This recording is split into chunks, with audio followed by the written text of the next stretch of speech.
So today I'm going to talk about the concept of day trading, and I'm going to connect that with the markets of card games and collectibles. And if you haven't already, I highly recommend watching the video that I made about speculative bubbles, and I explain in depth as to why it's so dangerous right now, especially in the past 2 years, to buy into these speculative markets where people are just literally pumping and dumping these items and pretty much just taking advantage of people and manipulating these markets. And I go in depth as to why it's so dangerous to buy at these peak prices. And I'll just leave a link inside the video description if you want to go check it out. So you might ask, what is a day trader, right? And I always like using examples from the world around us and what's happening in current events. So I'm pretty sure you remember all the whole Wall Street bets hype and people going game stonks to the moon, Dogecoin to the moon, crypto to the moon, Bitcoin to the moon, and all these stupid memes, right?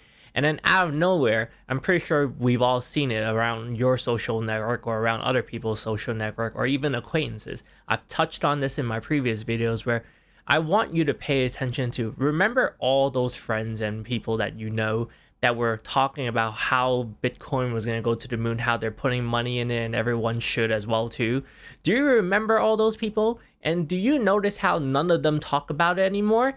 These are the exact types of people that I'm talking about, where everyone just thought, okay, now that I learned about Wall Street bets and all this stuff, suddenly everyone is suddenly the wolf of Wall Street and everyone knew how to get rich and everyone's going to the moon, right? But they all went silent afterwards. And this is because no matter what anyone tells you, there is no get rich quick scheme. There is no shortcut to getting rich, other than to just by putting in hard work and time. Anytime you see any sort of advertisement or anyone telling you, oh no, you could quit your day job and you don't have to work your 9 to 5 anymore, or any other of these bullshits where it's like, oh, they try to prey on the fact that you don't want to work at your current job, you don't want to be working, towards retirement, you could just get rich quick now. These are all scams.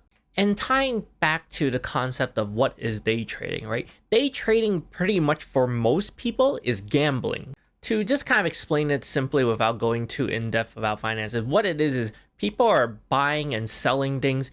They're speculating, same as how collectibles and card games, they're speculating on a price so that they're going to buy now and hope that it goes up and try to flip it in the short term. So rather than doing something like a traditional investment where you're looking to put your money in there and leave it for many, many years to come and just watching it grow, what day trading simply goes into is a lot of times they buy things like penny stocks or whatever it is, and they're looking to say, okay, this item was 1 cent, so I'm going to bank on the fact that it'll go up to 2 cents and then I'll double all my money. And I'll go back to the concept of how this is pretty much unrealistic. If it was that easy to get rich, do you think that there would be poor people? If it was that easy to get rich, do you think that these day traders and all these people giving you advice on social media, all of these people telling you to buy these cards, buy these sealed products, if it was that easy, then would they share tips on how to become a millionaire rather than to become a millionaire themselves? And wouldn't everyone around you just be driving in Lamborghinis and living in mansions? And this also ties into the point that when it comes to a speculative market, like, things even like altcoins and crypto, and then going back to what I normally talk about, which is trading cards, right? We look at the same people that failed in trying to flip pretty much, Dogecoin and all this other bullshit, and then they moved into speculative markets which grew at the same time, like collectibles and card games, where you see people going like, oh, I'm going to buy like sealed boxes of Nazarick, I'm going to buy sealed boxes of Pokemon or whatever it is, and they're looking to flip these items, and if they bought it at a lower cost basis of an entry point, that's perfectly fine for them, right? If they could afford to lose it, whatever.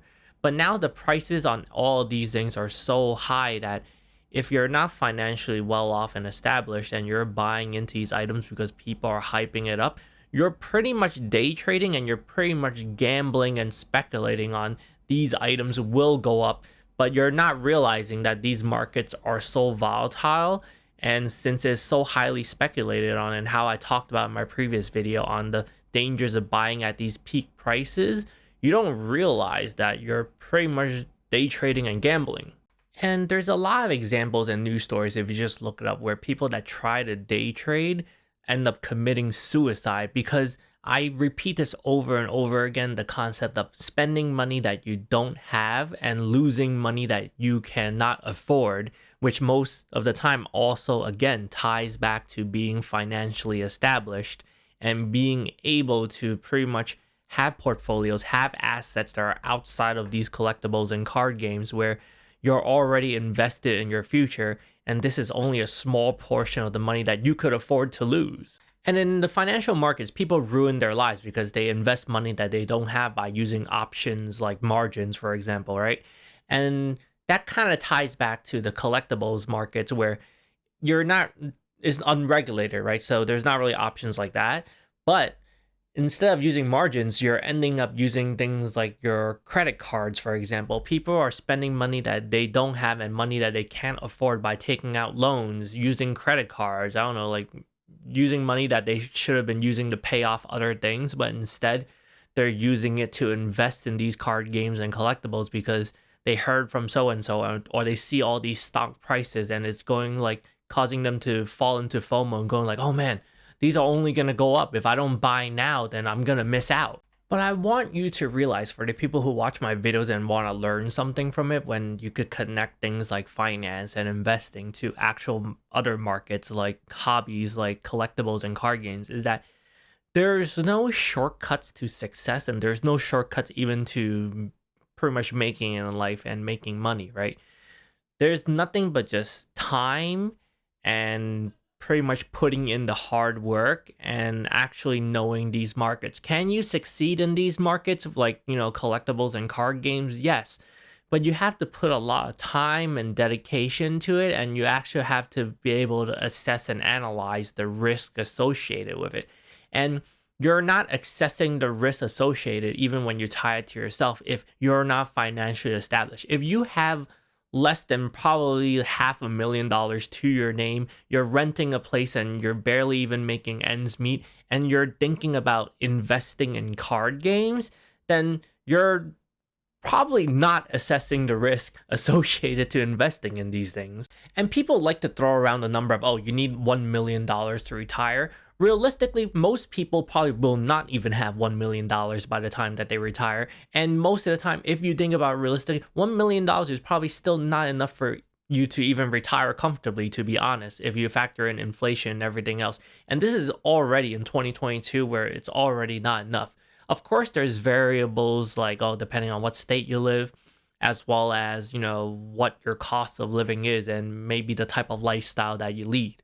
But in most people, I would assume you're going to want to live comfortably. You want to be able to go on vacation still and whatnot. But realistically, if we think about it, everyone's pretty much living paycheck to paycheck for the most part. And even if you're living in, somewhere that's not a metropolitan city where your cost ratio and your expenses are not as high, as well as your lifestyle might not cost as much. But if we think about that, then if you're living in these places that are not metropolitan cities, that most likely would mean that your salary is a lot lower. And maybe in the future, I'll dive into, pretty much cost of living and all these other things and how you could, manage it. But when you think about it again, a lot of these people who are buying into these collectibles, buying into these card games and falling into these traps is because they're not financially established, and you're thinking about investing into these card games just because you see all these like crazy prices and you think that you could get in on the market while it's hot. And that is a mistake. Same as how it's a mistake how all these people went into Bitcoin, went to Dogecoin, all these NFTs, cryptos, because everyone's saying how it's going to the moon. But again, like all my videos, I always tell you to pay attention to the people that don't talk, the failures pretty much.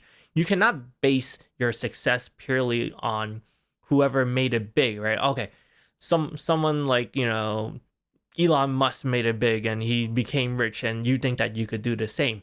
It's very, very hard to replicate the success. Even if I attribute it to something like YouTube, for example, if I watch someone like PewDiePie or whatever it is, and I try to compare myself to a big YouTuber, it's not the same. Just because someone else did it does not mean that you're able to replicate the success.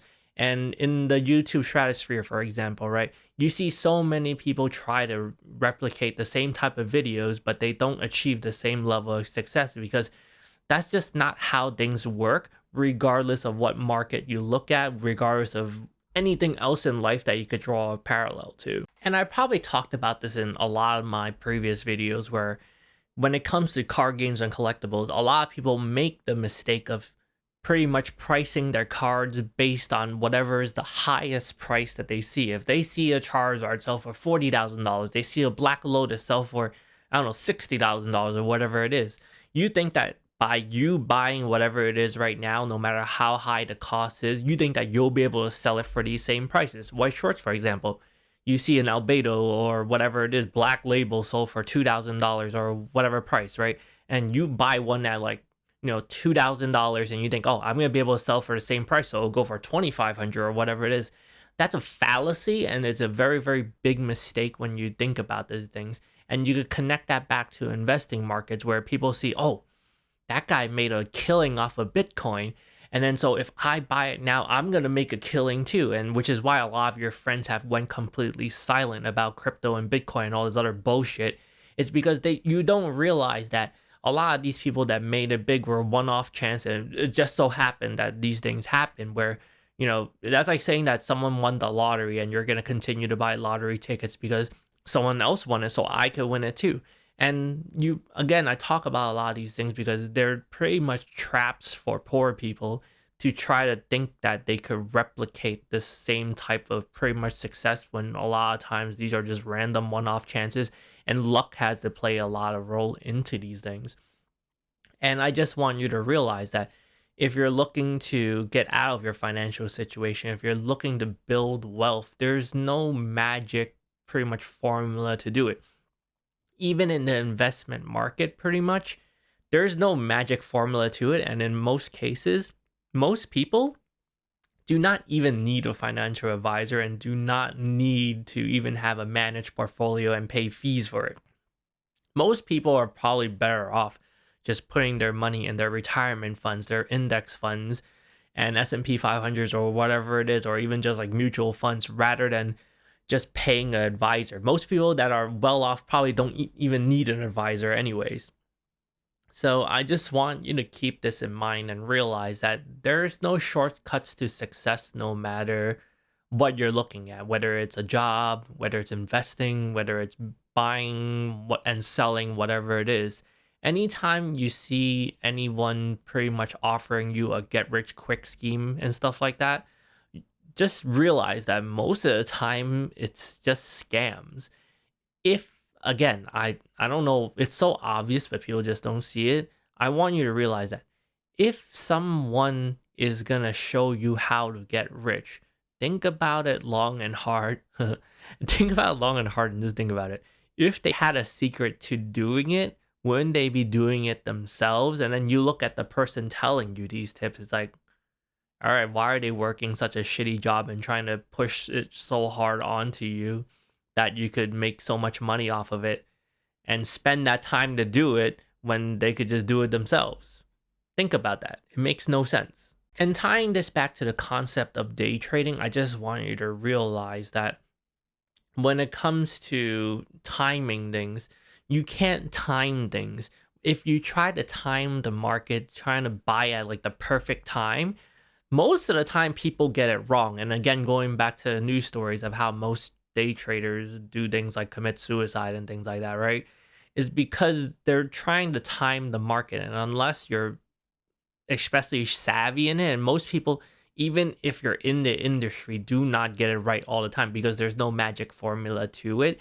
It's one of those like age-old sayings where pretty much time in the market will always beat out timing the market because no one can time the market. Unless you had like a crystal ball. No one has a crystal ball. Even when it comes to these card games, I can't tell you what card's going to go up and what card's going to go down. You could predict and you could use, history and, sales data to, pretty much predict it if you know these markets well enough. But no one's going to be able to 100% tell you that, these things are going to succeed or not, or what's the next big thing. Anyone who tries to chase the next big thing most of the time ends up losing. And this is typically like, again, it's like a really ugly word to say, but this is typically a poor people's mentality where they're always trying to chase the next big thing. And it's a trap that a lot of people fall for which is why a lot of people end up losing a lot of money, and a lot of people end up not building wealth and not achieving financial independence and wellness. So I just want you to be careful of that, okay? Especially for the people that watch my videos that are looking to buy into card games and collectibles, looking to invest their money in it. Again, you can profit off of it, but I just want you to realize that there's, especially in markets like Weiss Schwarz, there's a lot of pump and dump going on.